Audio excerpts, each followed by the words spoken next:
खुशखबरी खुशखबरी खुशखबरी। सोने की कीमतों को लेकर जो लोग लंबे समय से इंतजार कर रहे थे कि जल्द से जल्द सोने के भाव कम हो, आज उनके लिए ये खास दिन है क्योंकि सोने के भाव में जबरदस्त गिरावट देखने को मिल रही है। तो वहीं चांदी की कीमतों में भी गिरावट देखने को मिली है। 27 फरवरी 2026 को ईरान युद्ध शुरू होने से ठीक एक दिन पहले भारत में सोना 1,59,000 रुपए प्रति 10 ग्राम था, लेकिन 21 मार्च तक यानी युद्ध के 22वें दिन इसकी कीमत करीब 8% गिरकर 1,47,000 रुपए प्रति 10 ग्राम पर आ गई। अंतर्राष्ट्रीय बाजार में भी सोना करीब 14% गिरकर $4,488 प्रति औंस पर आ चुका है।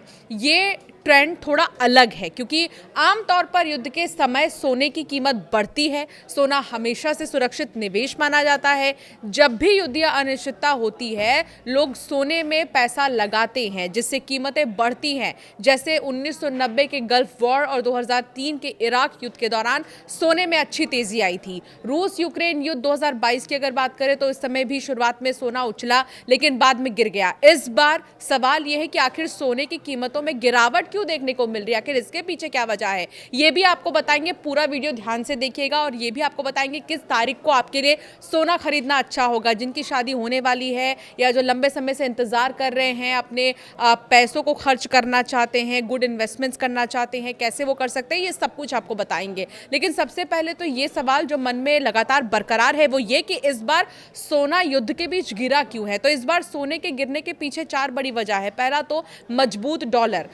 बता दें कि डॉलर मजबूत होने से सोना महंगा लगता है जिससे इसकी मांग घट जाती है और इस बार भी डॉलर इंडेक्स बढ़ा और निवेशक डॉलर में पैसा लगाने लगे। दूसरा, ब्याज वाले निवेश ज्यादा आकर्षक है। कच्चे तेल की कीमतें बढ़ने से महंगाई का डर बढ़ा है, लेकिन सेंट्रल बैंकों ने ब्याज दरें नहीं बढ़ाई हैं। इससे डॉलर मजबूत हुआ और सोने में निवेश कम हुआ है। तीसरा, मुनाफा वसूली। 2025 में सोना करीब 74% चढ़ चुका था। ऐसे में निवेशकों ने मुनाफा निकालना शुरू कर दिया जिससे कीमतों पर दबाव आया है। चौथा रीजन ये कि भारत में मांग जोरों पर है, कमजोर हो चुका है। महंगे दाम की वजह से ग्राहकों ने खरीदारी कम कर दी थी। मुंबई में ज्वेलरी की बिक्री 75% तक गिरने की खबर है। साथ ही पहले से ज्यादा स्टॉक होने के कारण ज्वेलर्स ने जो है नई खरीदारी भी कम कर दी। एक्सपर्ट्स की राय बटी हुई है इस मामले में। कुछ का ये मानना है कि 2026 के अंत तक सोना $6,000 प्रति औंस तक जा सकता है। अगर ऐसा हुआ और रुपया कमजोर रहा तो भारत में सोना 2 लाख रुपए प्रति 10 ग्राम तक भी पहुंच सकता है। लेकिन ये सब काफी हद तक ईरान युद्ध, तेल की कीमत और डॉलर की मजबूती पर निर्भर करेगा। तो वहीं चांदी में भी उतार चढ़ाव रहा है। 2025 की शुरुआत की अगर बात करें तो 86,000 रुपए प्रति किलो से बढ़कर ये 2026 में 3,39,000 तक पहुंच गया था, लेकिन अब गिरकर करीब 2,32,000 पर है। हालांकि इंडस्ट्रियल डिमांड मजबूत है और सप्लाई सीमित है, इसलिए लंबी अवधि में इसमें तेजी की उम्मीद है। अगर आप निवेशक हैं तो घबराने की जरूरत नहीं है। एक्सपर्ट्स ये कह रहे हैं कि एक साथ बड़ी रकम लगाने के बजाय धीरे धीरे निवेश करना आपके लिए बेहतर होगा। कुल मिलाकर अभी बाजार में उतार चढ़ाव रहेगा, लेकिन लंबी अवधि में सोना और चांदी दोनों में संभावनाएं बनी हुई हैं। देखिए, इससे पहले कभी भी इतना ज़्यादा सोने की कीमतों में गिरावट देखने को नहीं मिला था। इससे पहले चांदी में भी इतनी भारी गिरावट देखने को नहीं मिली थी और यही वजह है कि अगर अब तेज़ी से सोने और चांदी के भाव गिर रहे हैं तो अब आप ये सोच रहे होंगे कि क्या आप सोना खरीद ले। तो जैसा कि एक्सपर्ट्स कह रहे हैं कि एक बार में बल्क में आप इस रेट में सोना मत खरीदिए, ना ही बल्क में आप इस रेट में चांदी खरीदिए। धीरे धीरे निवेश करिए, बल्कि आपका धीरे धीरे इन्वेस्टमेंट करना आपके लिए काफ़ी ज़्यादा फायदेमंद हो सकता है। अलग अलग शहरों में सोने के दाम अलग अलग होने की भी कुछ वजह होती हैं। आपको ये जानकर हैरानी होगी कि जो दाम सोने का दिल्ली में है वो दाम मुंबई में नहीं होगा, जो दाम मुंबई में है वो बैंगलोर में नहीं होगा। यानी कि देश के अलग अलग राज्यों की अगर बात करें तो सोने के दाम अलग अलग होते हैं। इसकी 4 वजह है। Transportation and security. सोना एक शहर से दूसरे शहर ले जाने में ईंधन और भारी सुरक्षा का खर्च आता है। आयात केंद्रों से दूरी बढ़ने पर ट्रांसपोर्टेशन कॉस्ट बढ़ जाती है, जिससे स्थानीय दाम भी बढ़ जाते हैं। अभी बाजार में उतार चढ़ाव रहेगा, लेकिन लंबी अवधि में सोना और चांदी दोनों में संभावनाएं बनी हुई हैं।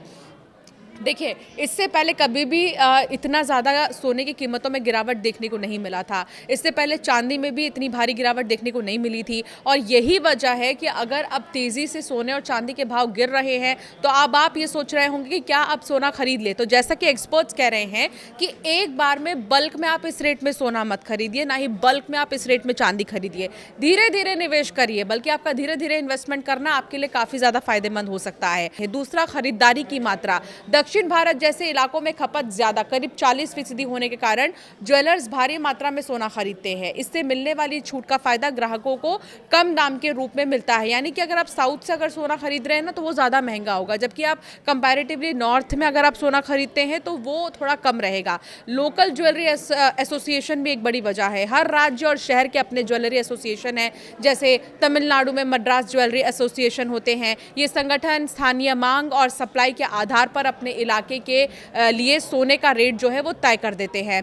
और रीज़न है कि पुराना स्टॉक और ख़रीद मूल्य। ज्वेलर्स ने अपना स्टॉक किस रेट पर ख़रीदा, ये भी मायने रखता है। जिन ज्वेलर्स के पास पुराने और सस्ते रेट पर ख़रीदा हुआ स्टॉक होता है, वो ग्राहकों से कम कीमत वसूल सकते हैं। ज्वेलर्स से सोना खरीदते समय 2 बातों का ख्याल ज़रूर रखना चाहिए। पहले तो सर्टिफाइड गोल्ड हो। अगर आप अपने पैसे जोड़ रखे हैं, अब आप सोच रहे हैं कि हम उसे अब सोना खरीद कर इन्वेस्ट करें, क्योंकि सोना इज़ अ गुड इन्वेस्टमेंट, इसे एक अच्छे इन्वेस्टमेंट के तौर पर देखा जाता है। तो अगर आप ये सोच रहे हैं कि हम अपने 5 लाख, 10 लाख, 15 लाख या जितने भी हैं, आप सोना खरीदना चाह रहे हैं, तो पहले तो ज़रूर इस बात का ध्यान रखिएगा कि वो सर्टिफाइड गोल्ड हो। हमेशा ब्यूरो ऑफ इंडियन स्टैंडर्ड यानी कि BIS का हॉलमार्क लगा हुआ सर्टिफाइड गोल्ड ही खरीदना चाहिए। ये नंबर जो है अल्फ़ा न्यूमेरिक यानी कि कुछ इस तरह से हो सकता है, जैसे AZ4524 टाइप ऐसा होगा। हॉलमार्किंग से पता चलता है कि सोना कितने कैरेट का है। अगर आप कल को आपको पैसे की ज़रूरत पड़ती है या आप सोच रहे हैं कि अब आपको सोना बेचना है, तो अगर आप सर्टिफाइड सोना खरीदेंगे तो इससे आपको वही रेट मिलेगा जो उस दिन का रेट चल रहा होगा गोल्ड पर। यह हॉलमार्क होना बहुत ज़रूरी है। कीमत क्रॉस चेक बहुत ज़्यादा करें, ज़रूरी है ये। सोने का सही वज़न और ख़रीदने के दिन उसकी कीमत कई सोर्सेज से आप पता करिए और क्रॉस चेक करें। सोने का भाव जो है 24 कैरेट, 22 कैरेट और 18 कैरेट के हिसाब से अलग अलग होता है। तो अगर 24 कैरेट सोना है तो वो प्योर गोल्ड है, 22 कैरेट सोना है तो उसमें थोड़ा मिलावट है, 18 कैरेट सोना है तो उसमें और भी ज़्यादा मिलावट है, और अब तो 9 कैरेट सोना भी मार्केट में आ चुका है जिसमें और भी ज़्यादा मिलावट है। इन चारों ही कैरेट्स के सोनों के जो कलर हैं वो भी आपको अलग मिलेंगे। जो आपको 24 कैरेट के सोने का रंग है वो 18 कैरेट से बहुत अलग देखने को मिलेगा। तो इस चीज़ का आप बहुत ज़्यादा ख्याल रखें। और अगर बात करें सोना और चांदी की, तो उम्मीद से परे युद्ध हो रहा है, लेकिन बावजूद इसके सोने और चांदी की कीमतों में ज़बरदस्त जो गिरावट देखने को मिली है, उससे हर कोई यही सोच रहा है कि क्या अब इन्वेस्टमेंट कर दे। तो एक्सपर्ट्स यही राय दे रहे हैं कि धीरे धीरे इन्वेस्टमेंट करिए। अगर आप बहुत ज़्यादा चाह रहे हैं कुछ खरीदना, तो धीरे धीरे उसको खरीदना शुरू करें। और ये सही समय है सोना खरीदने का, ऐसा नहीं है कि सही समय नहीं है। एक्सपर्ट्स का यह मानना है कि अगर आप सोना खरीदना चाहते हैं तो अभी इस समय जो रेट चल रहे हैं आप सोना खरीद सकते हैं।